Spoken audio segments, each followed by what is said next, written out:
While we continue our election coverage on the Pulse Election Special Edition. And as we said earlier, tonight we're focusing on the Ethekwini municipality to speak to us about what exactly they're promising voters. We've got a number of parties lined up for you. The DA caucus leader in Ethekwini, Nicole Graham. We're expecting the EFF KZN provincial chairperson, Vusi, Khoza, to join this discussion, and the Ethekwini mayoral candidate for Action SA, Dr. Makhosi. Khoza. Good evening to all of our guests. Of course, it will be a hybrid session. We've got Dr. Khoza in studio. So, Dr. Khoza, I'm not going to give you the benefit of being in studio. I'm going to go to our guests that are joining us virtually, Nicole and Vusi. Khoza. Good evening to the both of you. Vusi, I trust that you can also hear me clearly. But it's really come down to the wire now. And before we get caught up in the actual issues of delivery, I want us to begin with this issue of violence that we have seen increasing in Ethekwini that seems to be politically linked or politically motivated. What is the sense that you as active political agents in that area are getting about where this violence is coming from and what is actually driving it? Nicole, let me begin with you. Good evening, Kathy. Good evening, Stephen. And good evening to my fellow panelists. Look, I think that we must distinguish between political violence and faction fighting within the ANC. And I think a lot of what's termed political violence in KZN is actually the internal fighting of the ANC that spills out into the public. This week we've heard the mayor say that the city is spending about 240 million rand a year on security for politicians, whilst ordinary people are left to fend for themselves in the wake of a failing Metro Police and SAPS at a local level. So the reality is that a lot of this is not, organically occurring in society. It's a political culture that is endemic in the ANC, and unfortunately the public are being left to pay the cost. We don't want to see any loss of life or any violence. But ultimately, the ANC must work out their own problems internally and not make it, seem as though it's everybody's problem. Nicole, you talk about divisions in the ANC, but there are divisions in the Democratic Alliance too. They're very public. We saw you put up posters. We saw you take them down. That surely shows that your party is also divided on a very simple thing, like an election poster, what should be a simple thing, but clearly isn't. I think there's a difference between causing, the public to pay for your divisions and having internal disagreements. Undoubtedly, and I think that this has been covered before, the DA did have did apologize for those posters and take them down.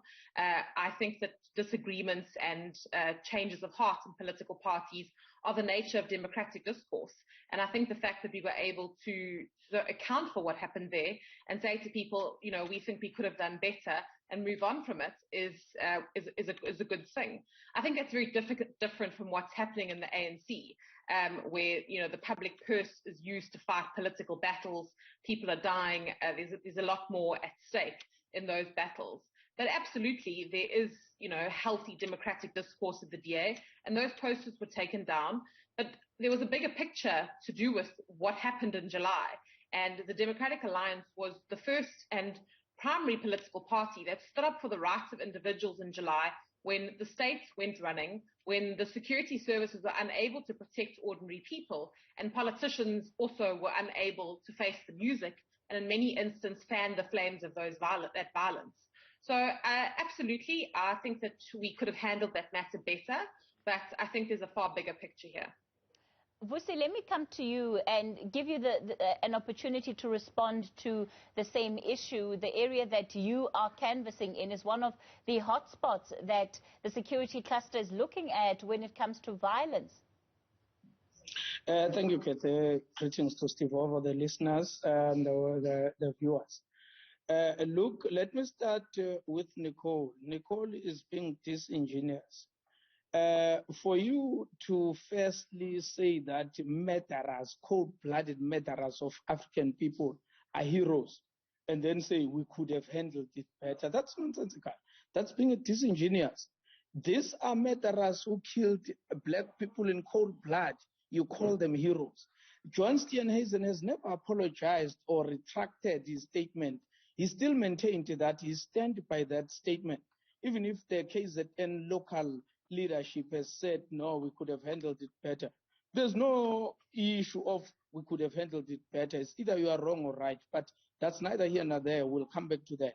Let me go straight to the issue of political intolerance. What we are experiencing in KwaZulu-Natal is a worst form of political intolerance, reminiscence of the late 80s, early 90s. As the EFF, as we speak, we are still in a period of mourning after our own candidate council, Wat20 Nomsunduzi, was brutally murdered in broad daylight. But also, just yesterday, we've received the sad news of the murder of the councillor candidate of the NFP in Wat17 in Nongoma. But yesterday again, Wat1, we saw ANC thugs destroying threatening EFF candidates, canvassers and volunteers, and destroying our posters. Just over a month ago in Dambuza, in Maritzburg, we saw ANC thugs trying to block the commander-in-chief from accessing voting stations. It shows you that if you look at this, you'll find that at the bottom of this, in the main, is the ruling party, the ANC, that is fueling political intolerance. And it's worrisome. It shouldn't be happening at this day and age. Dr. Makhosi Khoza, if we can come to you. This is your first election as Action SA. And let's just be clear, I mean, its leader, Herman Mashaba, I think may have a base in Gauteng.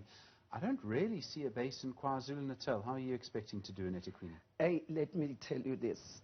In Umlazi alone, we have branches of Action SA. We have launched branches of Action SA, and Umlazi is the second biggest township after Soweto. And throughout Ethekwini, we have branches there. So I'm saying to you, we must not deprive the voters the right to choose, because what is new is not necessarily small, and we are definitely not small. I mean, you're the mayoral candidate in Ethekwini, and I mean, I'm aware of your history in the ANC, I think we all are. But after that, you left the ANC. Have I got this right? You then started your own party. You left that. I think you went to Outer at one point. You left that. Now you're a member of Action SA. Are you going to stay with Action SA? I was in the ANC for 35 years. And I think you have to be honest about that. That's a long time to be in one organization. And apart from that, then I went to, obviously, I was part of ADEC. We are absolutely right there. But let us not forget, during that time, there was Ramaphosa in South Africa. People were believing that Cyril Ramaphosa was just going to come and solve all the problems. And guess what? We have a stage 4 load shedding right now. And we've had over 300 people are dead as we speak. Over hundreds of businesses were looted and touched in KwaZulu-Natal. And here we are. Should I sit back as a woman, as a mother who has children, who has vested interest in South Africa and not do something about it? I don't think so. And that is why I have thrown my head into the ring, and I'm one of the top specialists of local government in South Africa. What are the issues that you have been campaigning on that you are hoping the people of Ethekwini will be able to give you a chance and give you an opportunity to actually explore in governance? And do you feel that your history in the past, couple of years will have any kind of bearing on the way that people view you as a candidate right now? Frankly, I'm actually quite humbled by the reception that I've received across all human race groups in KZN. And people, there is one thing about people. They never forget somebody who is able to stand up for a principle and be prepared to die for it. And I'm one such person that did that alone in Parliament as a woman. And the people, when I go door to door, nobody chases me away. Everybody welcomes me in. There is a lady called Penny Lake. I'm sure my fellow panelists here from the DA know her. She's from Wat29.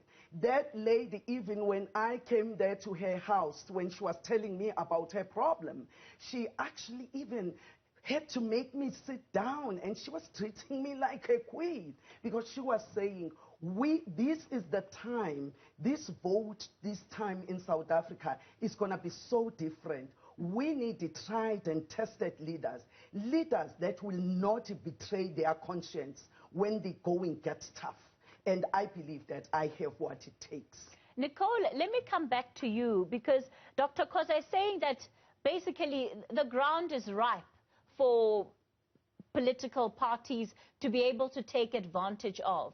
But in previous elections, at least in some areas, we have seen that people being fed up with the ANC does not necessarily mean that they're going to give their vote to any of the political parties that may be options for them in their local municipalities. So from the perspective of the DA, do you at all believe that some of the turbulence that you've experienced, you call it a mistake, but it's really created a perception, and there was an online study done recently that said part of the drama that the DA has been experiencing, including the issue of the posters, has resulted in the party being associated with racism. Would you say that you feel that when you're out on the campaign, when you're speaking to residents of Ethekwini? I think we must distinguish between what happens in the media space and on social media and what's happening in real life. I think what's happening in real life is that South Africans are tired of living in failed cities and in a failed state. And we are experiencing that very much on the campaign trail as the Democratic Alliance. We have a track record dealing with the biggest issues that the city is facing, having been the official opposition for the past 5 years. And are very familiar with the issues around the debt the city is facing. We owe 17 billion rand in debt, which could all be used for service delivery, the failures of housing delivery and public transport delivery, the basic service delivery failures from water, electricity, DSW, all that were initiated by the corruption and the mismanagement of the ANC. And I think that people more than ever are ripe for change. We often misconstrue what people would like to talk about. And in my experience, people want their lives to improve. And that's what this election is about. It's about, are you happy with the circumstances that you're living in? If you're not, how can you change them? And the DA have shown on all indicators that we run the best local government institutions in this country, and that we can do the same in Ethekwini. The polling is showing that the ANC will come under 50%. I heard your analyst mention it earlier when I joined. The next step is who will be able to form a government in Ethekwini, and when that happens, who has a track record of running good government? It's the DA. Of course, Nicole. Can I come in here? Can I come in here because of being misled? Yeah, Vusi, I'll give you a chance in a moment. Good audit outcomes don't necessarily mean an improved quality of life for all. And if there's anything that we've seen in this election, is that even this idea of the DA running good governance or having good governance in certain cities or municipalities where they are in charge of council has been contested by some of the evidence of the lived conditions and experiences of people who don't come from the affluent parts of whichever municipality we may be talking about. Well, the question is not whether poverty exists in DA-run municipalities.